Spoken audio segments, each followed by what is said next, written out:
Radio J. 15h-16h, Cyrielle Sarah Cohen, du lundi au jeudi. Bonjour à toutes et à tous et bienvenue sur Radio J. Ravi de vous retrouver pour une heure d'émission ensemble avec mon invité, journaliste reporter, présent sur les chaînes de télévision du groupe TF1, ancien de BFM TV pendant plus de 15 ans. Thomas Mizrachi était venu nous voir pour son premier livre, Le Dernier Soir, sur le suicide assisté. Désormais, il nous conte un nouveau récit, Le Jeune Bourreau, aux éditions Grasset, un livre intense sur un lourd secret qui a traumatisé son enfance, retraversé à l'approche de la mort de son père. L'occasion, comme toujours, de redécouvrir notre invité et ce en direct aujourd'hui sur Radio J. 15h-16h, Cyrielle Sarah Cohen. Radio J. Bonjour Thomas Mizrachi. Bonjour Cyrielle. Merci beaucoup d'être mon invité aujourd'hui. Je vous le disais tout à l'heure, je suis bien sûr très heureuse de vous revoir aujourd'hui sur l'antenne de Radio J. Mais d'abord, avant de démarrer cette émission, j'aimerais vous témoigner toute ma tendresse et mon affection déjà pour le jeune Thomas que vous étiez, que vous racontez dans ce livre et que vous êtes peut-être resté encore aujourd'hui. Merci, non, c'est plus moi, c'est plus lui. C'était il y a 47 ans. Donc la vie passe et c'est très bien comme ça. Votre histoire, on va la raconter dans un instant. Dans ce livre écrit, vous le dites, d'une traite. Vous l'avez vomi, écrivez-vous, dégueulé pour des mots très forts. Ce sont les vôtres. Est-ce que quelque chose s'est soulagé en vous depuis ? Non, c'est une très bonne question. C'est la première question qu'on me pose généralement depuis que ce livre est sorti. Il y a quelques jours, les quelques personnes qui ont pu le lire et à qui j'ai parlé me demandent si ça va mieux finalement. Ça va ni mieux ni moins bien. C'est quelque chose qui m'est arrivé il y a très longtemps et avec laquelle j'ai vécu toute ma vie. Voilà, je pense qu'il était temps de raconter cette histoire. Maintenant, ça allait bien avant que je la raconte et ça va pas mieux maintenant. J'étais sûre que vous me diriez ça, Thomas Mizrachi, puisque vous écrivez « Ces mots n'ont rien changé à mon passé. Ce que j'ai vécu m'a rendu plus fort. Ils en sont l'irrémédiable preuve. » Il y a donc la volonté de libérer votre parole, d'adresser ce livre aux victimes. Est-ce que pour autant, on peut dire que cette émission, avant de détailler bien évidemment l'ouvrage, n'est pas dédiée aux plus jeunes, ou du moins vous souhaitez vraiment qu'elle le soit ? Moi, je pense que on a la chance tous collectivement de vivre dans un pays où la parole se libère. Et donc, j'espère que ceux qui liront ce livre en prendront conscience et participeront à cette libération de la parole. C'est aussi pour ça que je l'écris, pas que pour ça. C'est quelque chose qui m'est apparu au fil de l'écriture. Je ne l'ai pas écrit pour que la libération de la parole soit encore plus importante que ce qu'elle ne commence à l'être. Mais voilà, donc tout le monde peut et doit écouter cette émission. J'aimerais d'avance m'excuser pour la potentielle indélicatesse des questions qui seront posées dans cette émission. Parce que tout ce qui est écrit là, vous l'avez lu, c'est accessible à tout le monde et les questions que vous allez probablement poser, ce sont les questions que les gens vont se poser. Donc, il n'y a pas d'indélicatesse. La dernière fois que vous étiez venu dans cette émission, Thomas Mizrachi, je vous avais demandé 3 mots pour vous décrire. Vous m'aviez répondu passion, impatient et curieux. Est-ce que ces mots ont changé aujourd'hui ? Non, pas depuis un an, non. On garde les mêmes mots et alors on démarre toujours par le début, toujours le début. Thomas Mizrachi, vous êtes né en 1971, vous avez grandi à Marseille dans le 5e arrondissement avec votre mère, séparée de votre père, une enfance modeste qui ne manquait de rien, m'aviez-vous confié, entouré de vos cousins et cousines, une enfance très heureuse, m'aviez-vous dit. Vous voyez votre père et sa nouvelle famille régulièrement, une enfance dont je ne peux pas me plaindre et pourtant, un grand secret vous encombrait déjà. Oui et non. Ce que j'ai vécu à l'âge de 6 ans, je l'ai vécu indéniablement, mais l'incroyable force parfois des enfants, ou en tout cas de l'enfant que j'ai été, ça a été de vivre et d'accepter ce qui m'arrivait. Voilà. De toute façon, quand on est enfant, on n'a pas le choix. Quand on est victime, on n'a malheureusement souvent pas le choix. Et du coup, ce qui m'est arrivé à 6 ans, je l'ai occulté. C'est-à-dire que j'ai décidé de vivre avec. Je me suis posé la question de savoir très jeune si ce que j'avais vécu, je le méritais, si ce que j'avais vécu était réel. Et puis 2 ans après les faits, j'en ai eu la confirmation par hasard. Et donc voilà, j'ai accepté de vivre avec, j'ai accepté que ce qui m'était arrivé soit une partie intégrante, un, de qui j'étais, deux, de mon passé. Et il y a une certitude dans la vie, c'est qu'on ne peut rien faire au sujet de son passé. Ce qui est passé est passé. Donc, le meilleur moyen, quand on en a la force, quand on a la capacité, quand on peut le faire, c'est pas toujours facile, c'est pas toujours possible, c'est de regarder devant. Vous le dites, vous avez une confirmation par hasard. Oui, par hasard. 2 ans après les faits, donc 2 ans après que j'ai été frappé, abusé sexuellement, je me retrouve au mariage de mon père avec la personne à l'origine des faits, et cette personne, à son insu presque, me confirme ce qui est arrivé. A priori, vous n'étiez pas le seul. C'est ce que vous allez découvrir à ce moment-là, lors de ce mariage. Ça, vous le comprenez plus tard.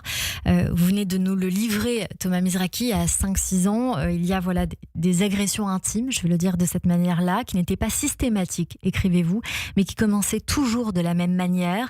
De qui on ne dira peut-être pas, parce qu'on va quand même garder le suspense de votre ouvrage entier. Ces souvenirs, vous les racontez à la fin du récit, où le temps semble se confondre. Est-ce que vous vous souvenez néanmoins de combien de temps cela a duré et sur quelle période ? Oui, ça a duré un été. Ça a duré un été. Alors, vous dire si ça a duré des jours ou des semaines, ça, je peux pas vous le dire, parce que ça, je ne m'en souviens pas. À 6 ans, on n'a pas tout à fait une notion du temps parfaite. Mais ça a duré, ça s'est reproduit. Et voilà, c'était pas un soir de beuverie. C'était quelque chose de régulier et de presque, j'aime pas utiliser ce mot-là, mais chorégraphié. Est-ce que il y a le déni qui va arriver, mais est-ce que vous vous souvenez de ce que vous vous êtes dit, de ce que vous avez pensé ? Est-ce que vous vous êtes dit « c'est mal ce qui est en train de se passer, j'y participe, j'y contribue » ? Parce que vous parlez notamment de ce rapport entre le bourreau et la victime. Je ne sais pas si je me suis dit que c'était mal, je me suis dit que c'était pas normal. Oui. Voilà.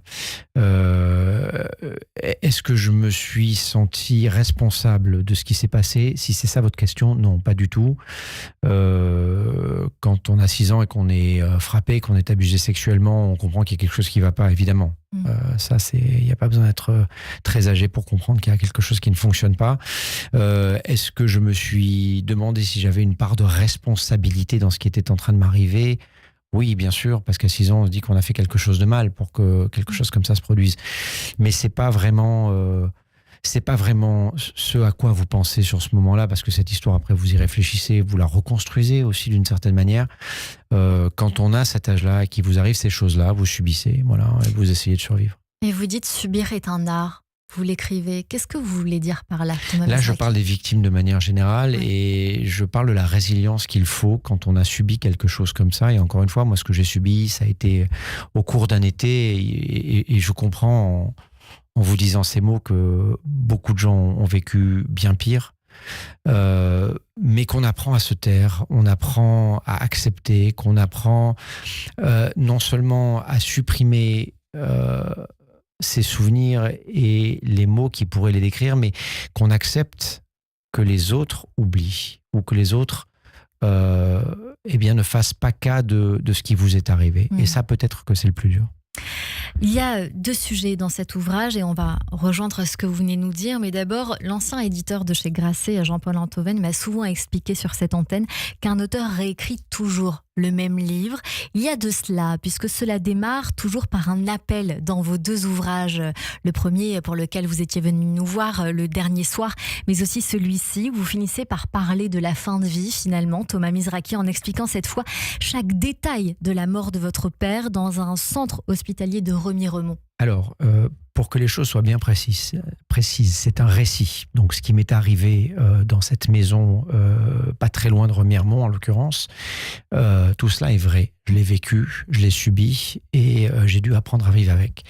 La discussion que j'ai avec mon père, je l'ai eue en partie, évidemment, parce que j'avais besoin de savoir si c'était vrai, si ça m'était vraiment arrivé, et j'avais aussi besoin de comprendre pourquoi il n'avait rien fait, finalement. Mon père a eu des problèmes de santé. Cette partie-là du récit où je le rencontre, où je le confronte à l'hôpital pendant qu'il est en train de mourir, c'est une forme, j'allais pas dire d'allégorie, mais voilà, mon père est toujours vivant, il a lu ce livre-là, mais j'ai mis ça en scène pour apporté à mon récit la force de l'échange. Voilà. Donc, il n'est pas mort, mon père. Il a lu ce livre. Qu'a-t-il dit ? Je ne vais pas vous lire les messages qu'il m'a envoyés, mais je peux vous dire qu'il n'était pas très agréable, qu'il l'a mal pris, qu'il a trouvé ça, j'imagine, et ce ne sont pas ces mots, mais assez dégueulasse. Voilà, donc évidemment, ça ne lui a pas fait plaisir. Voilà, mais j'avais besoin de mettre ça dans ce, comment dirais-je, dans cet écrin-là. Le fait que je le fasse, que je le retrouve dans un hôpital, bon, ça s'est aussi passé dans une autre circonstance. Donc j'ai agrégé des bouts de vérité pour raconter cette histoire, pour amener l'histoire en fait que je raconte, qui est l'histoire de mes abus et l'histoire de cet abandon. Tout cela est vrai, tout cela s'est déroulé comme je le raconte. La partie dans l'hôpital de Remiremont, c'est une agrégation de choses qui se sont passées. Dans cet ouvrage, vous parlez bien sûr beaucoup de votre père, avec d'abord de l'admiration, de la tendresse, et puis les mots deviennent de plus en plus durs, mais aussi à votre égard, Thomas Mizrachi.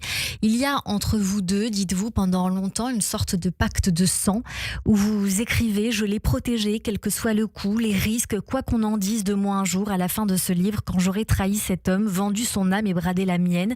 Vous parlez aussi de cette protection comme d'un devoir, d'un bouclier. C'était devenu vital de le protéger face au monde, aux autres, à ce qu'il allait potentiellement subir et qui allait selon lui l'achever. Il n'avait pas les épaules, moi si. Oui, on pense beaucoup de choses quand on est jeune, quand on est petit, quand on a besoin de l'amour de quelqu'un. Donc on est prêt à tout faire, à se sacrifier et à ne pas parler, à ne pas raconter, à ne pas se confronter personnellement et confronter ceux qu'on aime à ce genre de situation, parce que ce sont des situations dévastatrices. Et voilà, j'ai été un petit garçon comme un autre. J'ai aimé mon père, j'ai aimé ma mère.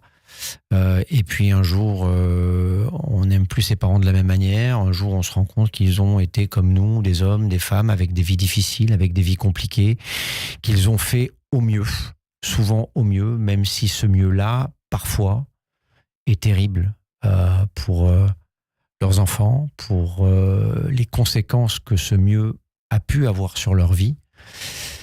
Et donc voilà, et donc tout cela, il faut le garder en soi, il faut vivre avec. Et encore une fois, voilà, vous me connaissez mal, mais moi je suis quelqu'un d'extrêmement joyeux, d'extrêmement positif. Je le dis aussi dans le livre, je raconte cette partie de moi qui a été victime de tout cela, mais moi je ne me considère pas aujourd'hui comme une victime et je ne veux pas porter cette vision-là. Je suis quelqu'un qui a vécu ça, je le raconte, c'est un récit, donc c'est quelque chose qui est basé sur la vérité et que j'ai agrémenté pour pouvoir raconter l'histoire et pouvoir m'en détacher aussi, parce que c'est pas facile.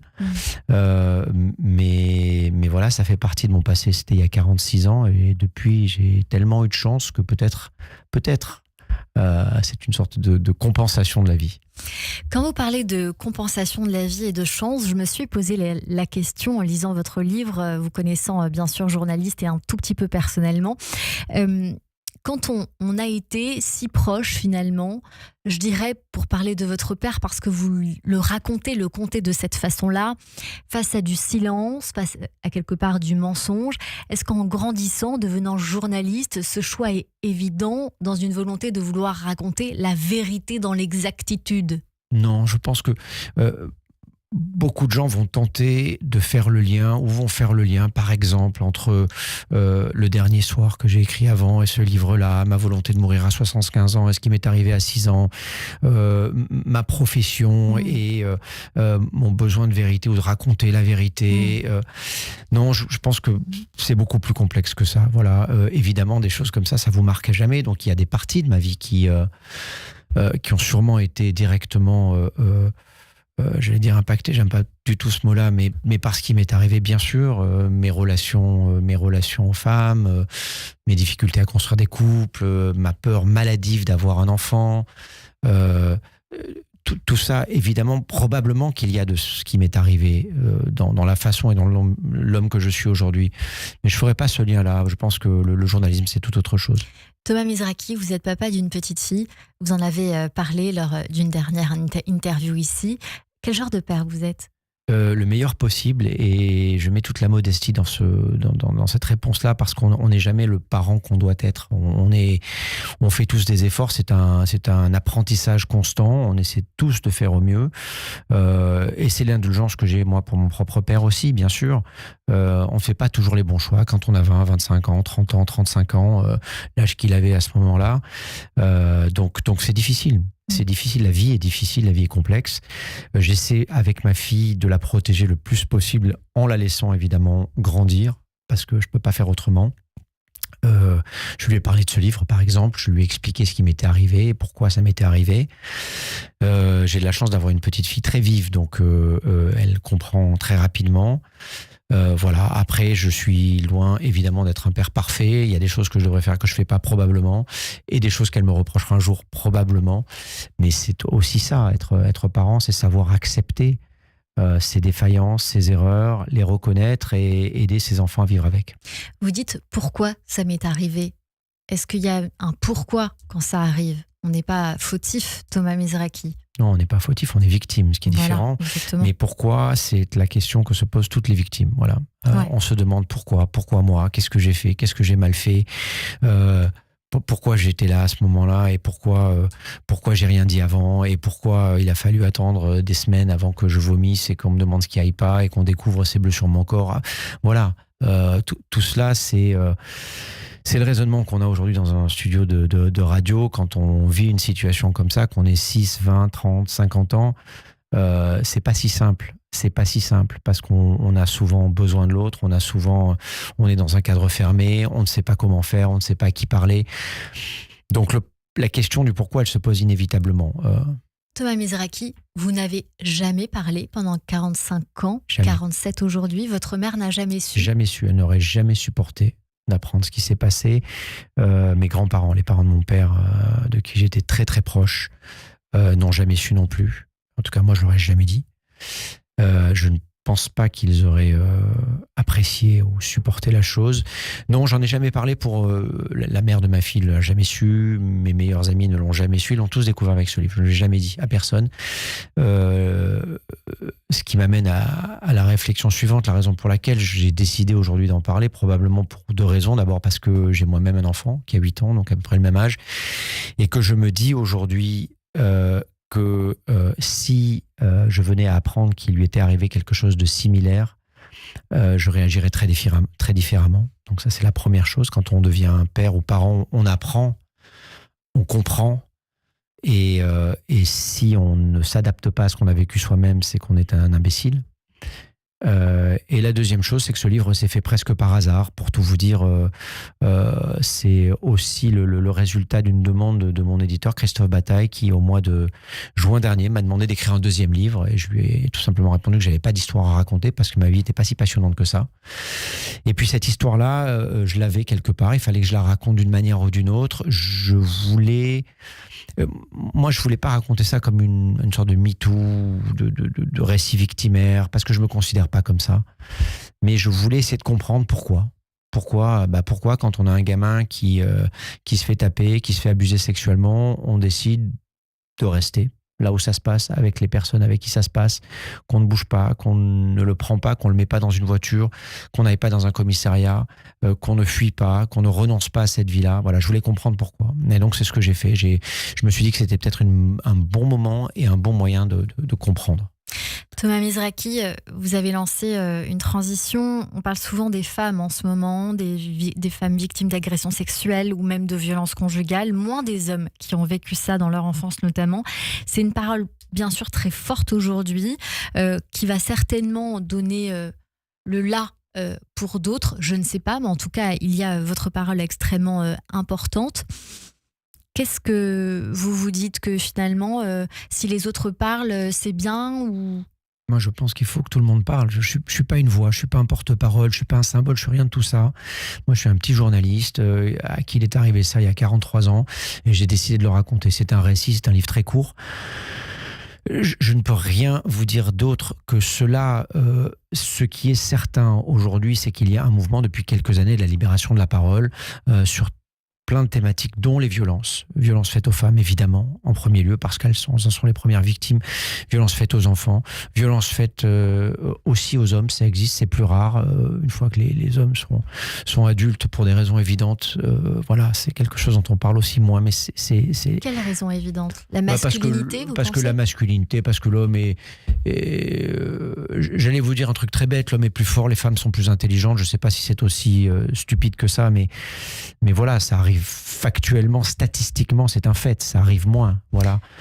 Vous dites quelque chose de très juste pour prendre de la hauteur, et dans l'analyse dans cet ouvrage, vous parlez d'une grande intelligence du cycle victime-bourreau.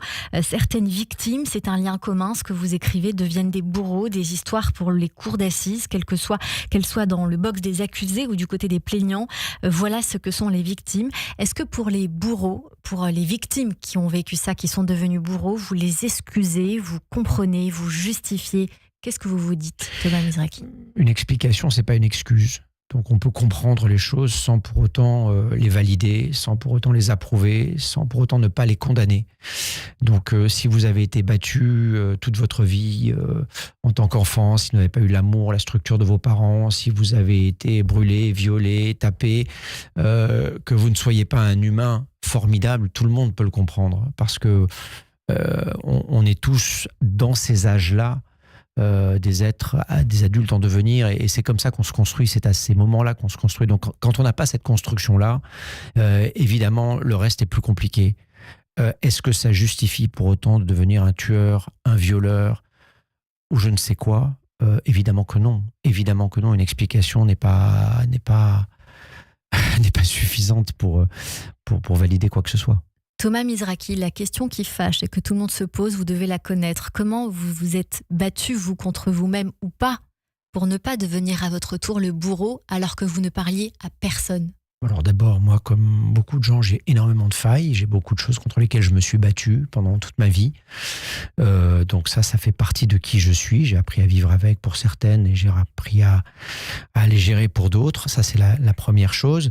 La seconde, c'est que, vous savez, ça, c'est vous et votre chance. Il y a des gens qui arrivent à s'en sortir. Il y a des gens qui ont cette capacité-là et d'autres qui n'arrivent pas à s'en sortir. Moi, je m'en suis sorti probablement parce que j'avais l'amour de ma mère, parce que j'avais l'amour de mes grands-parents, que j'avais malgré tout mon père à distance, que voilà, et que tout ça a fait que j'ai pu m'en sortir. Si j'avais été complètement seul, peut-être que je m'en serais pas sorti de la même manière. Donc voilà, c'est un mixte de plusieurs choses. Il y a ce qui vous arrive, il y a les gens qui sont là autour de vous, qui vous épaulent, il y a le reste de la vie, il y a votre chance, il y a votre personnalité, il y a beaucoup de choses qui font qu'on s'en sort. Est-ce que je sais ce que sont ces choses-là aujourd'hui? Non, je peux pas vous le dire. Ce que je peux vous dire, c'est que j'ai une énorme capacité à mettre les choses sous le tapis. Voilà. Et pour l'instant, sur ce tapis qui est ma vie, j'arrive encore à marcher sereinement dessus. Donc, tant que ça rentre sous le tapis, moi, je vis très bien avec. Restez avec nous, on continue cette émission avec Thomas Mizraki pour son nouveau récit Le Jeune Bourreau, sorti aux éditions Grasset. Dans un instant, mes chroniqueurs nous rejoignent, mais tout de suite, c'est le rappel des titres sur Radio J. Radio J. Cyrielle Sarah Cohen.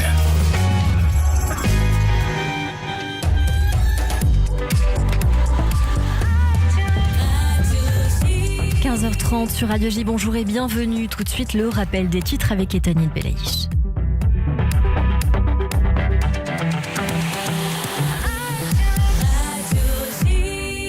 Rebonjour Etanit. Rebonjour Cyrielle, bonjour à tous. Israël franchit le cap des 10 millions d'habitants à la veille de son 77e anniversaire d'indépendance. Depuis la création de l'État en 1948, qui comptait alors autour de 800 000 résidents, la population a été multipliée par plus de 12. Selon les projections du Bureau central des statistiques, la population devrait dépasser les 15 millions de personnes d'ici une vingtaine d'années pour les 100 ans de l'État hébreu.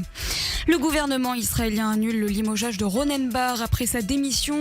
Son licenciement avait été voté le 21 mars. Pour rappel, le chef du Shin Bet a annoncé hier qu'il quittait ses fonctions d'ici un mois et demi, soit le 15 juin.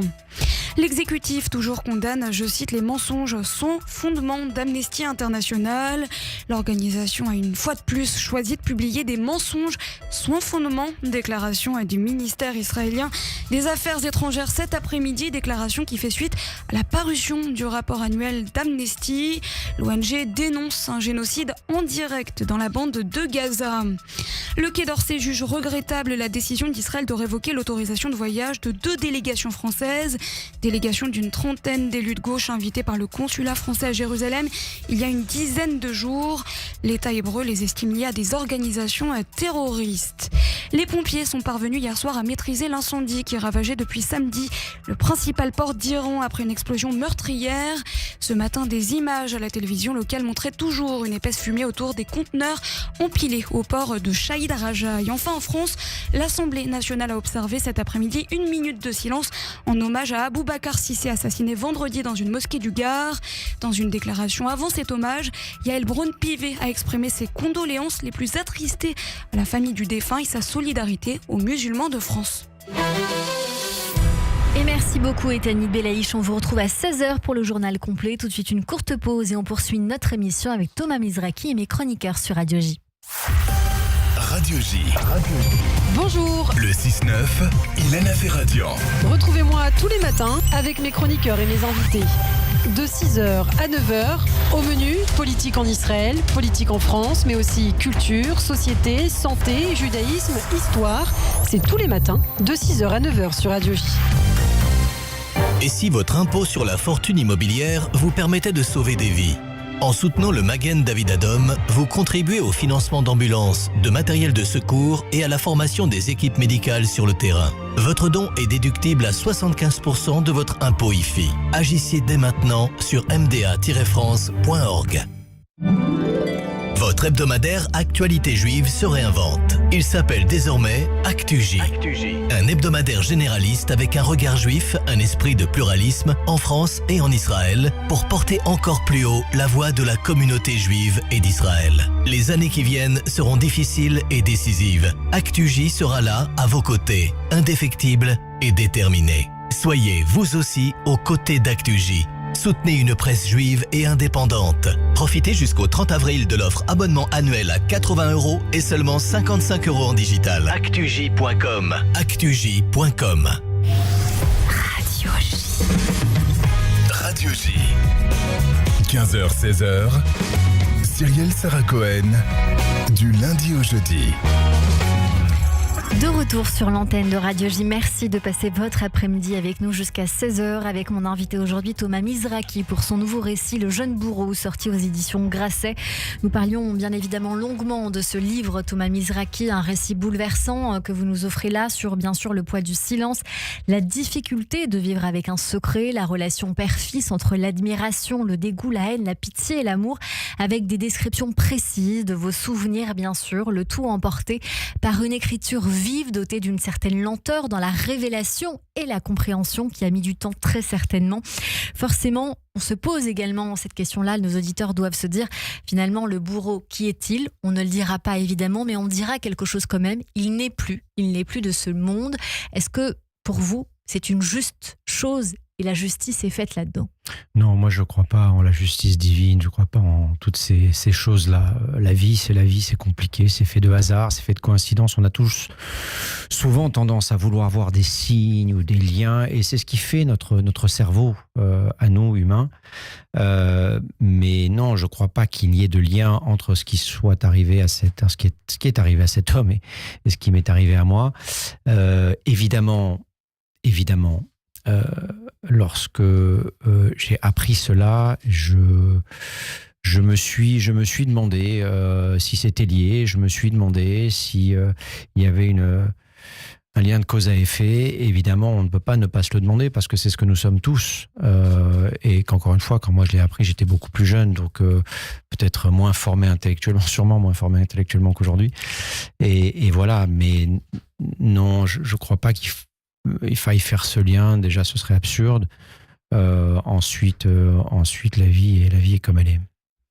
Merci beaucoup pour cette réponse, Thomas Mizraki. On va vous emmener au théâtre à présent avec Hélène Kuttner. Au théâtre. Bonjour Hélène Kuttner. Bonjour Cyrielle, bonjour Thomas Misraki, bonjour à tous et à toutes et à tous, pardon. Cher Thomas Misraki, l'enfance, l'adolescence sont des périodes souvent où surviennent des événements traumatiques, des accidents qui restent secrets car on ne veut pas les partager avec les adultes. Et comme votre héros Thomas qui va se libéré ou pas de son secret traumatique par la parole, 43 ans après, il y a un acteur qui s'appelle Stanislas Roquette, qui est comédien, metteur en scène et auteur, et qui va nous inviter à revisiter son enfance, son adolescence dans un formidable seul en scène qui s'appelle Insuline et Magnolia, qui se joue en ce moment au théâtre de la Reine Blanche. Au départ, Stanislas Roquette avait d'ailleurs écrit un récit qu'il avait publié aux éditions Actes Sud qui s'appelait Insuline et Magnolia. Et dans ce livre, il raconte comment les mots, la poésie, le théâtre ont libéré sa vie. Comment l'amour, la littérature, les grands auteurs ont transformé sa jeunesse et l'ont ouvert au monde. Alors qu'est-ce qui est arrivé à cet adolescent ? À 15 ans, il découvre qu'il est atteint d'un diabète de type 1, sa vie bascule. L'adolescent insouciant, rigolard, fêtard, bout en train, se transforme soudain après une consultation médicale en un garçon sérieux, responsable de sa vie et de sa mort. Un jeune adulte obligé de se piquer 4 fois par jour pour se tester et combler son taux d'insuline déficient et mesurant avant chaque repas son taux de glycémie. Alors pour un adolescent habitué à frauder les lignes, à tester les interdits, ce mode de vie hyper contrôlé et sous contrainte perpétuelle est dur à supporter. Et c'est la rencontre avec une jeune fille qui s'appelle Fleur, un personnage extravagant, pétri de poésie, de lyrisme qui va transformer sa vie et lui redonner de l'espoir. Elle le foudroie de mots, de poésie. Elle a l'esprit brillant comme de l'acier. Il est conquis, cite Verlaine, Baudelaire, Victor Hugo l'enflamme. Fleur est sa muse vitale et même lorsqu'elle partira sur un coup de tête faire le tour de l'Amérique du Sud, leurs lettres échangées presque quotidiennement seront le sel de sa renaissance. Et alors c'est décidé, pour lui, il va faire ce retour à la vie, il va être acteur. Et pour donner corps aux mots, il fera du théâtre, il sera Cyrano de Bergerac. Alors comment ce texte, Hélène, a-t-il été adapté pour le théâtre ? Très simplement, Cyrielle, puisque c'est l'auteur lui-même qui interprète son propre rôle, son propre récit dans sa propre mise en scène. Il n'y a rien sur la scène, il y a juste 2 chaises, un plateau tout noir, mais l'acteur Stanislas Roquette est d'une vivacité étonnante. Sur scène, il interprète tous les personnages. Il est ce gamin grandi trop vite qui se cache sous les tables pour ne pas montrer à ses copains qu'il se pique 3 fois par jour. Il est le médecin goguenard qui l'éveille à une autre réalité en lui disant qu'il n'est pas seul au monde et que l'une des actrices américaines les plus célèbres, qui s'appelle Sharon Stone, comme des millions d'autres, ont la même maladie. Dans une lumière chaude, au son d'une flûte traversière, l'acteur bondit comme un chat sur le plateau, rêve éveillé sous les étoiles avant de partir à l'assaut du Cid, comme Roméo suspendu au balcon de Juliette. Avec une vitalité saisissante, il est Stanislas, il est Fleur, avec leurs amis débarquant au Festival d'Avignon, dormant sur les gradins des théâtres en plein air, sautant ivre dans le Rhône par une nuit torride. Fleur, la vie, l'amour, le théâtre, la poésie agissent véritablement comme des filtres de joie et l'acteur sur la scène est suspendu entre le monde réel et l'imaginaire de la littérature. Et c'est ça ce que ce spectacle raconte. Comment un tout jeune garçon condamné à une vie pas très drôle de retranchement, de contraintes médicales a réussi à transformer la sienne grâce à l'amour, grâce aux mots, grâce à la poésie et grâce au théâtre. C'est une petite merveille. Merci Hélène Kuttner. Insuline et Magnolia, c'est au théâtre de la Reine Blanche jusqu'au 4 mai, puis en tournée. Merci beaucoup. Tout de suite, c'est le trait d'humour avec Anouchka Manso. Le billet du jour. Ça fait plaisir de vous revoir. Bonjour Anouchka. Également, bonjour Cyrielle, bonjour Thomas Misraki. Bonjour. Thomas Misraki, vous êtes journaliste et vous êtes militant pro-suicide assisté, ce qui est compréhensible quand on sait que vous êtes grand reporter pour l'Ukraine. Vous avez décidé de mourir à 75 ans. C'est vrai que ça peut sembler jeune aujourd'hui, mais il y a des personnes pour qui ça serait une bonne idée, comme Trump ou le chanteur Renaud. En parlant de Trump, il était récemment à Rome pour les funérailles du pape François, accompagné de sa femme Melania, dont c'était l'anniversaire. Apparemment, Trump ne lui aurait pas fait de cadeau. Alors, pauvre Melania, ça a l'air d'être une femme simple en plus. Je suis sûre qu'elle se serait contentée d'un voyage en business en Crimée ou d'une nouvelle paire de seins. Ah, l'animateur Koé a tweeté « Ça parle de seins sur Radio J, je mets une kippa et j'arrive tout de suite. » Bah ouais, il faut qu'il se prépare pour l'année prochaine, Koé, quand Bolloré l'aura remplacé par Jérém Star. Mon Dieu. Finir sa carrière sur Europe 2, on peut dire que c'est du suicide assisté. Remarquez, c'est toujours mieux que de finir dans Danse avec les stars. Pour la finale, Florent Manodou et Elsa Bois ont dansé sur Je suis malade de Serge Lama et ils ont perdu. Je suis malade, complètement malade. Quand ma mère sort... Alors pour le coup, je blâme le jury. Danser sur Serge Lama, c'est non-assistance à personne en danger.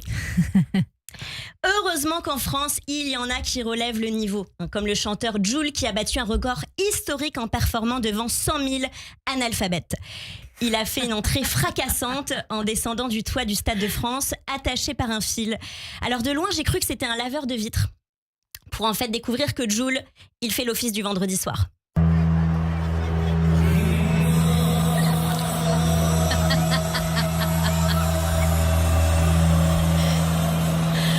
C'est vrai qu'il y a quelque chose, franchement. Bah ouais, moi je propose qu'à la prochaine marche contre l'antisémitisme, on mette du Jul. Cyrielle, ça donnera enfin une bonne raison à Mélenchon de pleurer et à vous Thomas de partir tranquillement. Thomas Misraki, vous serez au moins là pour voir le débat présidentiel 2027, Hanouna Bardella. Vous imaginez Baba au JT de 20h ? Salut mes petites beautés, ça va mes amours ? Bardella, mon chéri, je suis tellement contente de te voir. Je fais très mal l'accent séfarade. Tu passes quand à l'émission ? J'ai fait installer un terrain de paddle. Celui qui gagne la partie, ça sera mon Premier ministre et l'autre devra manger son caca. Voilà, cher Thomas, sur cette note légère, c'était un plaisir de faire cette chronique devant vous. Et comme on dit chez nous, jusqu'à 120 ans. Enfin, pour vous, jusqu'à 75. Ouais, c'est plus jeune que mon super papa qui a 80 ans et qui nous entend. Qui nous entend. Papa, branche ton sonotone. Merci beaucoup. Merci beaucoup, Anouchka Monceau. Ça fait très plaisir de vous revoir. Il y a prochainement, j'imagine, des dates pour venir vous voir en spectacle. Dites-nous tout. Oui, merci beaucoup, Cyrielle. Et normalement, si tout va bien, je joue au Fridge le week-end prochain à 16h et on pourra le voir sur mon Instagram, Anouchka Monceau. Merci pour tout. C'était on super. Reste très vigilant. Merci beaucoup, Anouchka. La semaine prochaine sur Radio G. Tout de suite, c'est l'introspection. L'introspection. Oscar Wilde a dit « Parfois nous pouvons passer des années sans vivre du tout et tout à coup notre vie entière est concentrée dans un seul instant. » Essayons de faire cela maintenant avec quelques phrases pour recueillir un sentiment, une pensée, au mieux une anecdote ou une émotion. La première. Le courage n'est pas l'absence de peur, mais la capacité de vaincre ce qui fait peur. Thomas Misraki. Je sais pas quoi dire à ça. Oui, c'est sûr, bien sûr, le courage, le vrai courage, c'est ça. On a tous peur, tout le temps, évidemment. On est confronté à la peur en permanence dans la vie, mais voilà, là, effectivement, maîtriser cette peur, ça ne veut pas dire qu'elle disparaisse, mais la maîtriser, ça permet de mieux vivre, de mieux ressentir, et 3, d'avancer. C'est ce que vous dites dans votre ouvrage, vous dites « la peur façonne ». Oui, elle façonne parce qu'elle confronte. Donc, je vais vous donner une anecdote. J'étais sous les tours le 11 septembre 2001 et donc je suis allé vers les tours du World Trade Center juste avant qu'elles ne s'effondrent. Je suis retourné à mon bureau qui était à quelques centaines de mètres de là et au moment où j'étais au 9e étage dans mon bureau, la première tour s'est écroulée. Et donc on a été évacué au rez-de-chaussée et on savait qu'il y avait d'autres avions qui arrivaient. Notre building n'était pas très loin des tours et donc on pensait que potentiellement on était aussi ciblé. Le building en question, c'est le New York Stock Exchange. Et au moment où la première tour s'est effondrée, tout l'immeuble a vibré. Il y a eu un tremblement de terre de 6,2 sur l'échelle de Richter dans le bas de Manhattan. Et à ce moment-là, il y a eu un petit clic chez moi, qui suis la personne la plus peureuse du monde. J'ai descendu les escaliers comme si de rien n'était. Je me suis retrouvé en bas. J'ai travaillé toute la journée. Je fais mon boulot de journaliste. On est allé sur ce qui restait des tours pour faire les premiers reportages, etc., etc. Et on m'a demandé après, t'as pas eu peur? Et en fait, j'ai pas pensé à avoir peur. Et on m'a expliqué après qu'on dissociait souvent quand on avait très peur. Et que quand on dissocie, il y a une partie de soi qui met la peur de côté globalement. Ce qui veut dire qu'il y a des gens très peureux comme moi qui peuvent ne pas avoir peur dans des moments très intenses et des gens très courageux, très forts, qui eux, inversement, peuvent s'effondrer. Donc la peur régit beaucoup de choses dans ce que nous sommes. Et donc quand on arrive à maîtriser cette peur-là, on arrive à faire de grandes choses généralement. Celui qui accepte le mal sans lutter contre lui, coopère avec lui. Oh là là, compliqué tout ça. Oui, mais ça, c'est l'éternelle question de la collaboration et de tout ce qui en découle. Quand je crois que c'est le Dalai Lama qui dit dans une vie, on ne vous demande pas de faire le bien, on vous demande de ne pas faire le mal. Voilà. Si déjà vous pouvez arriver dans votre quotidien à ne pas faire de choses négatives ou qui puissent faire mal aux autres, ou du mal en général, c'est extraordinaire, mais ça aussi c'est très difficile. Pour terminer, la vie est un mystère qu'il faut vivre et non un problème à résoudre, Thomas Misraki. Oui, c'est de lâcher prise. Voilà, on peut pas tout contrôler tout le temps, donc il faut faire avec. Voilà, pour moi, c'est ça que ça veut dire. Ça veut dire que la vie, on ne sait jamais ce qui va arriver. Le pire n'est jamais décevant. Rien ne se passe jamais comme prévu. Ça, c'est une certitude. Et que voilà, il faut s'adapter à ce qui arrive et le faire le mieux possible. Est-ce que vous avez, votre philosophie de vie ou un conseil qu'on vous a donné, une citation qui vous accompagne ? Non. Absolument aucune. J'aime beaucoup Oscar Wilde, c'est un auteur incroyable, un esprit génial. Non, mais je n'ai pas de philosophie de vie parce que je suis pas, moi je pense pas, je suis pas un penseur, moi je suis quelqu'un qui vit chaque jour, un jour après l'autre et j'essaie de faire au mieux possible. Voilà, si je devais avoir un épitaphe, c'est j'ai fait ce que j'ai pu. Voilà, et c'est déjà pas mal. Voilà, en espérant de faire le mieux possible et je le fais pas tout le temps. Ce livre, il est essentiel. En même temps, mon père, il est pas très content. Voilà, donc et c'est bien normal. Mais alors, qu'est-ce qu'il fallait que je fasse ? Donc, il n'y a pas de bonne solution. Voilà, faut essayer d'être le plus honnête avec soi-même et surtout écouter les autres. C'est très important d'écouter les autres parce qu'il y a beaucoup de fois où on se rend pas compte de ce qui se passe. Parce qu'on est enfermé dans quelque chose et qu'on n'a pas le recul nécessaire. Donc voilà, j'ai pas de philosophie de vie, j'essaie de survivre comme tout le monde. J'ai une dernière question, Thomas Misraki. Est-ce que vous regrettez d'avoir parlé à votre père si tard ? Non, j'ai parlé à mon père quand j'ai eu le courage et quand c'est arrivé. Il faut pas regretter tout le temps. On peut pas passer sa vie à regretter, il faut passer sa vie à vivre. Voilà, donc je l'ai fait quand je l'ai fait, c'était probablement le bon moment ou pas. Et voilà, c'est fait. Mais c'était le vôtre. Tout de suite, c'est votre portrait sur Radio J. Bonjour Christian Richomme, c'est donc votre portrait avec vous sur Radio J, le portrait de notre invité Thomas Misraki. Bonjour Cyrielle, bonjour Thomas. Bonjour. Il paraît que nous sommes la somme de nos silences et de nos paroles. Et ici, en fait, les deux sont tout aussi puissants. Alors, je vais prendre une petite phrase de Freud qui disait que si on n'exprime pas nos mots, M-O-T, ils se transforment en mots, M-A-U-X. Alors, il y a ce silence que vous avez eu pendant 45, 46 ans, qui exprime ce non-dit, ce secret, qui a peut-être fait votre construction personnelle et professionnelle, mais on va y revenir. Ce silence qui est une stratégie de survie psychique, qui a à apprendre à vivre avec cela, avec cette blessure. Pour rompre le silence, il faut un certain temps. Il faut dépasser un certain dose de culpabilité qu'on a en tant qu'enfant, quand on se sent coupable de ce propre fait. Et puis on est hanté par un fantôme pendant de longues années. Alors, des fois on essaye de protéger quelqu'un, mais en fait la douleur se retourne contre nous. Et c'est ça qu'aujourd'hui vous essayez, en essayant de dégueuler, en essayant de vomir, de traiter pour vous. Alors ça l'a peut-être créé un peu de la maîtrise dans votre vie, avec contrôler sa vie, contrôler sa mort, contrôler ce qui nous arrive, ne pas choisir, justement choisir pour ne pas subir. Et puis reconquérir une partie du pouvoir. Ça veut dire par rapport à cette anxiété existentielle. La vie est imprévisible, mais on doit regarder devant, comme vous nous l'avez dit. On ne peut pas changer le passé. On doit accepter ce qui est arrivé, ses failles, ses défaillances, et on doit avancer. Alors ça a peut-être créé chez vous toute cette passion, un des 3 mots que vous nous avez dit précédemment, avec cet engagement émotionnel, cette implication dans des sujets sensibles, d'actualité. Votre courage, et je le dis ici, parce qu'on n'est pas d'accord sur le mot courage par rapport à vous, pour aller sur toutes les scènes, pour essayer de comprendre comment les hommes fonctionnent. Avoir cette empathie profonde pour les gens et pour essayer de voir ce fonctionnement humain, ce côté curieux que vous avez développé et de se dire pourquoi je suis là et qu'est-ce que je fais. Alors il y a cette résilience que vous avez développée tout au long de votre vie, transformer cette expérience douloureuse en force motrice, devenu journaliste, auteur et sensible. Cette réparation psychique qui donne du sens à l'invivable, ce travail de deuil que vous faites en secret et que vous êtes libéré par l'écriture.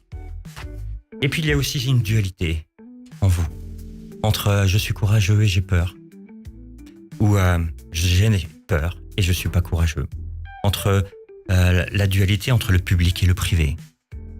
Je cherche à me protéger et je dévoile les choses. J'ai besoin d'exposer certaines vérités, mais je protège mon intériorité. Entre exposition et préservation. Alors peut-être que vous avez appris à vous méfier de ce qui est, de ce qui se dit et ce qui fait aujourd'hui encore une force. Une force pour observer, pour comprendre et pour transmettre ce que vous avez vu, ce que vous vivez. Et à travers ce silence, la maîtrise que vous avez, les mots, les deux, votre engagement que vous avez depuis des années, votre résilience, une grande pudeur que vous avez. Vous nous rappelez que grandir, c'est parfois apprendre à parler de ce qui a été tué. Et d'aimer la vie, malgré les cicatrices. Et de dire, j'ai fait ce que j'ai pu. Avec votre cœur, votre fidélité et votre honnêteté à vous-même. Alors comme vous nous avez cité Oscar Wilde, je vais rebondir avec une phrase qui dit dans la vie, jamais je ne perds. Soit je gagne, soit j'apprends. Merci beaucoup, Christian Réchaud. Merci beaucoup pour notre psychanalyse que l'on retrouve toutes les semaines sur l'antenne de Radio J, à retrouver sur votre site internet. Merci beaucoup, Christian Réchaud. À la semaine prochaine. Radio J. Cyrielle Sarah Cohen. C'est la fin de cette émission avec vous, Thomas Misraki. Vous êtes venu nous voir pour votre récit, Le jeune bourreau aux éditions Grasset. Merci beaucoup pour cet échange. Merci Cyrielle. C'est toujours un plaisir. Avec un plaisir de vous avoir reçu aujourd'hui. À très vite, j'espère, sur l'antenne de Radio J. À la réalisation audio et vidéo aujourd'hui, à l'Alnuka, Ethan Anoukayev. Merci à toutes et à tous de nous avoir suivis. Merci à Rose Louvry-Buot pour l'aide à la préparation de cette émission également. On se donne rendez-vous demain dès 15h avec une émission spéciale Yom HaZikaron avec mon invité Arié Ben Semoun. En attendant, c'est la suite de votre journée avec le Club Imo présenté par Marc Ezrati. Dans un instant, ce sera le journal sur Radio J. Merci beaucoup Hélène Kutner également, et puis Anouchka Monceau pour ses chroniques aujourd'hui. À demain.